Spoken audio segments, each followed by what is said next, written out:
it's Whitney from EcoVeganGal.com and welcome back to another What a Vegan Eats. I'm actually going to be doing a little bit of a recipe for you here today, and it's even going to be edited.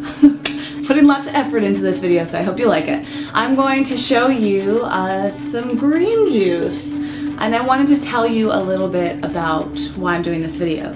Really, the basics is that I want to inspire you. Yesterday I got a phone call from a friend and she was telling me about a juice cleanse that she was on, and I thought, wow, I should be doing a juice cleanse too. I haven't been feeling that great, I haven't been eating that well, or as well as I would like to, and I've been working out a lot, and I'm just trying to like really be really good to my body.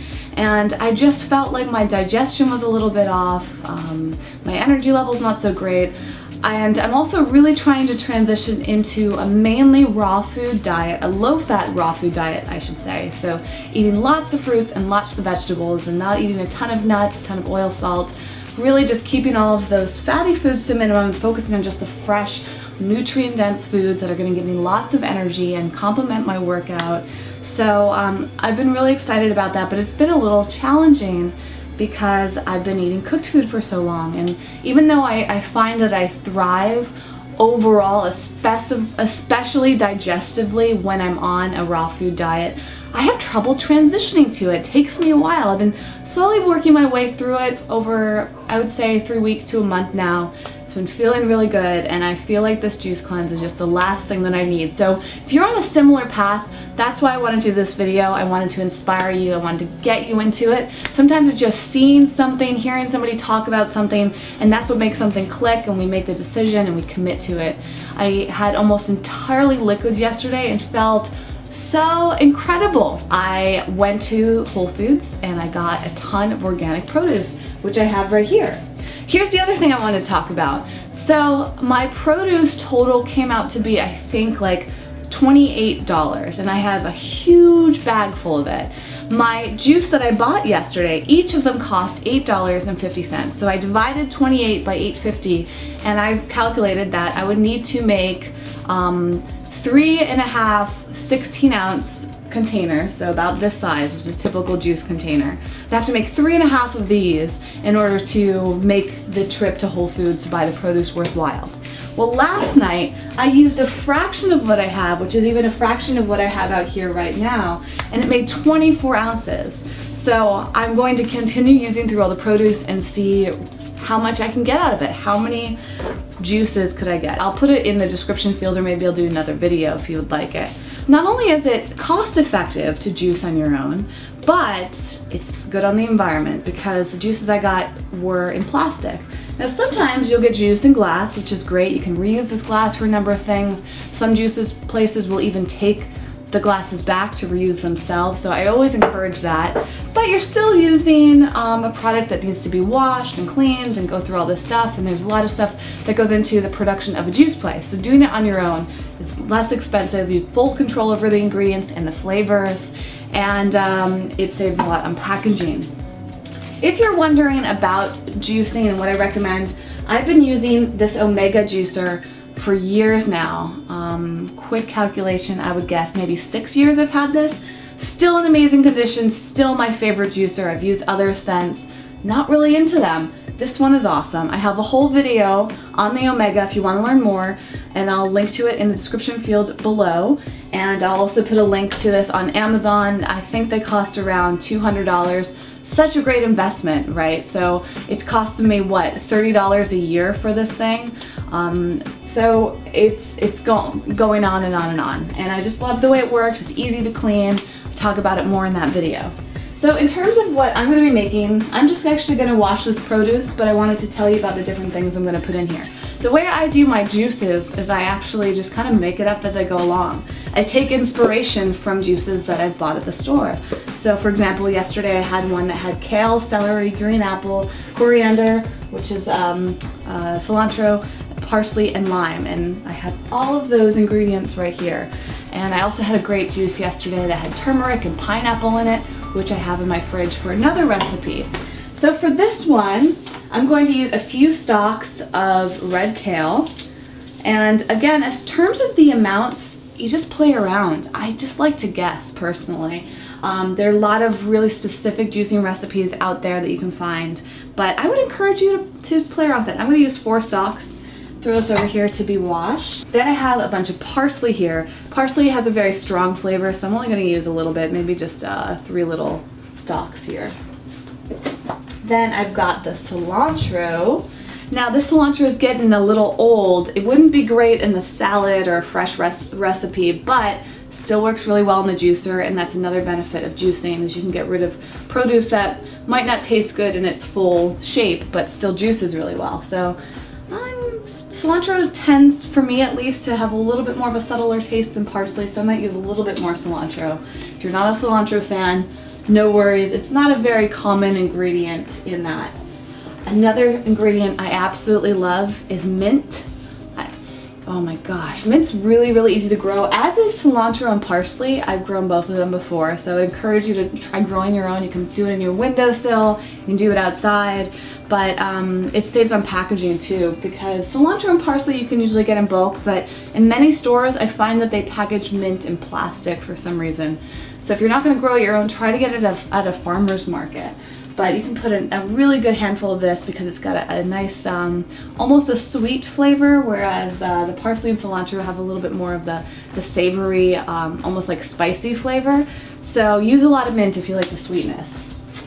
Then I'm going to take some old romaine lettuce. This is another example of something I bought and didn't use while it was in its prime, but it works so well in recipes. You can use tons of romaine because romaine barely has a taste at all. And here's the other cool thing. I found with this romaine that a lot of the leaves on the outside are wilted, but the leaves on the inside are still really crisp. So I could actually use this for a salad still and just use the more wilted leaves in my juicing. So I'm going to use 5 leaves of romaine there. And celery. Celery is great, doesn't have much of a flavor, but I find that it helps with bulking up the recipe, so adding more water, liquid to it. And it gives it a little, it kind of helps dull down flavors, I would say. And that's where you really want to decide how much celery you want to use. So if you want kind of like a very subtle tasting juice, you can use lots of celery.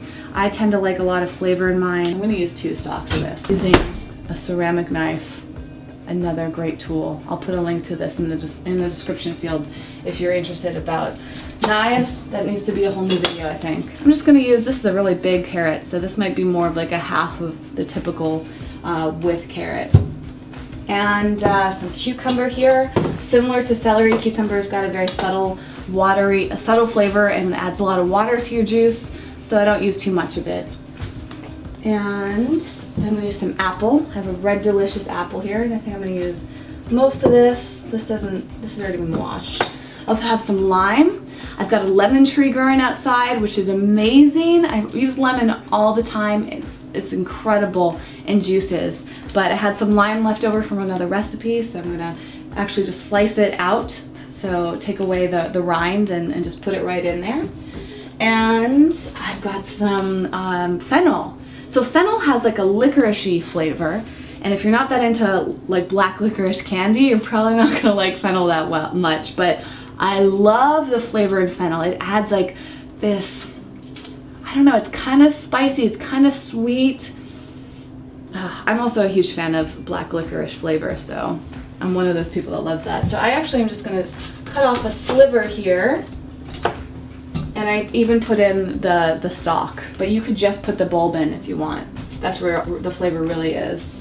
And then I've got an orange. So orange is one of my favorite fruits right now, and I'm just gonna slice this up and peel off the rind like I'm gonna do with the lime. Nice thing is that doesn't need to be washed. So I'm gonna go wash this, juice it, and I'll be right back. All right, it is done. That didn't take me very long at all. It just took me a few minutes. A lot of people say juicing takes too long. It's too hard to clean up. Stop it. Stop it. Really. It's really not that hard, especially when you have a juicer that's easy to clean. Like this one is amazing. I can juice, I can chop up my vegetables, wash them, juice them, and clean the machine in 15 minutes. Get it down to a science. Not a big deal. And you can also make juices in bulk and have that in your fridge for the rest of the day. So don't use excuses. I've been using excuses for a while. I haven't juiced in like probably like a year and a half, maybe 2 years. It's horrible. It's It's horrible. I always go out and buy juices, spending all that money, using the packaging. I should be doing it this way. So again, that's why I'm doing this video, because I want to inspire you like I got inspired. One ingredient that I left out was ginger. Ginger's so good in almost any juice that you make. So it's nice to have this. You can keep this in the freezer. It lasts forever. All right, so let's see how much this yielded. Let me take a sip. Oh my gosh, it came out perfectly. So it made 20 ounces of juice. So that probably would have cost me over $9 to buy at the store, but I made that for something much cheaper. I don't know the exact calculations, but I still have a ton of produce left over. I would say so far I've maybe used like a fourth of my produce, so that would put it to be about $5 or something, $5 or $6 that I've used to make, well, how much was it? 44 ounces of juice so far. So that's probably like 3 containers worth. That would have cost me $27 for something that I made for about $6. So huge savings there. I made this up on camera as I was talking to you, and it came out super sweet, mellow, a great yield. I'm so excited about this. It's very empowering when you just throw something together and it tastes good. So don't forget to check out the videos I told you about. Check out the one about this juicer if you want to learn more. There's another video down below with one of my favorite trusted green juices, which gives you exact measurements. It's kind of similar to this one. And also there's some links down below if you want to learn more about the ceramic knives and anything else that I've mentioned here. One thing that I've really been loving is the Berry Breeze. You can put this right in your fridge, you turn it on, and it circulates the air in there, and it keeps your produce fresh. Most produce I find I could store in there for at least a few days, some of it up to a week, which is really amazing. So I'll put a link for this down below in the description field too. Thanks for watching my video of me talking all about juicing and how it's benefiting me in my life. Again, I would love to hear about your favorite juicing recipes, how juice has benefited you. Do you prefer to do smoothies instead of juice? I go back and forth on that. I love smoothies as well, green smoothies that is, and we'll talk about that more in another video. Thank you so much for watching. Don't forget to check out ecovegangal.com for more information on all things about healthy, happy living, and follow me on the social media networks. I love hearing from you, so don't just follow. Talk with me on there. You are part of the community. And if you like this video and you want to see more, you can subscribe to this channel. What a Vegan Eats is really just casual videos talking about the foods that I eat and love. And don't forget to check out the main Eco Vegan Gal channel, where you'll see much more professional videos with recipes and all sorts of fun, healthy living advice. Thanks so much again, and I'll see you next time. Bye.